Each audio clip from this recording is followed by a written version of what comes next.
లేఖన భాగంలో సేనాదేవి పడిన వ్యక్తి, బట్టలు లేక సమాధులలో తిరిగేటువంటి వ్యక్తి. ప్రభు ఆ వ్యక్తి దగ్గరికి వచ్చి ఆయనలో ఉన్నటువంటి దయాన్ని గద్దించి విడుదల కలిగించాడు. ఇక చెప్పవలసిన మాటలు ఏంటి అనగా, అపవాదిగాడు లోకములో జీవించేటువంటి మనలను వాడుకుంటే వాటి ద్వారా మనకు కలిగేది అవమానం కలుగుతుంది.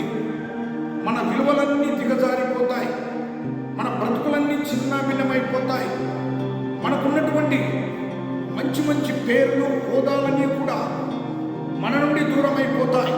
అదే పరిశుద్ధులైన దేవుడు కూడా మనల్ని వాడుకుంటే, దావీదును వాడుకున్నాడు, ఉన్నత స్థితిలో సింహాసనాన్ని ఎక్కించాడు. బానిసైన దానియేలును వాడుకున్నాడు, దేశానికి ప్రధానమంత్రిని చేశాడు. అలాగనే ప్రియ శిష్యులను ఆ నీసు సువాసనతో బ్రతికే వారిని వాడుకున్నాడు. ప్రపంచానికి పరిమళ వాసనగా ఎదజల్లే, ప్రపంచాన్ని తలకిందులు చేసేవారిగా వారిని ఉన్నత స్థితిలోకి తీసుకెళ్ళాడు.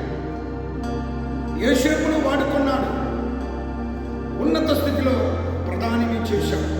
ప్రియ దేవుని బిడ్డలారా, శోధకుడు వాడుకుంటే మన విలువలు పోతాయి, మన బ్రతుకులు నాశనం అవుతాయి, మన జీవితాలే భూలోకంలో భూస్థాపితమవుతాయి.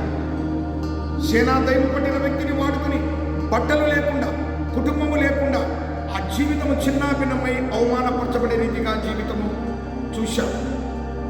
యూదా ఇస్కరియోతును వాడుకున్నాడు, ప్రాణాలను తీశాడు. సౌలు రాజును వాడుకున్నాడు, ఆయనకున్న సింహాసనాన్ని పోగొట్టాడు. అనగా ఉన్న విలువలు, మంచి పేర్లు, మంచి జీవితాలు పోగొట్టి అవమానాలు తెచ్చి వాడు వాడుకొని పక్కకు వదిలేస్తాడు. కానీ వాడు వదిలేసిన ప్రేమించి ఆరాధించే దేవుడు నిన్ను వదలడు. ఆయన వాడుకుంటే ఉన్నత స్థితిలో ఆశీర్వదించి అనేకమైన ఆశీర్వాదాలు ఉంటాయి. ఈ ఉదయకాల సమయంలో దేవుడు వాడుకునే పరిస్థితిలో నీవు ఉన్నావా? అపవాది వాడుకునే పరిస్థితిలో నీవు ఉన్నావా? ఎవరు మనమన్ను వాడుకుంటున్నాడు? దేవుడు వాడుకుంటే ఉన్నతమైన ఆశీర్వాదాలతో నింపబడతాడు.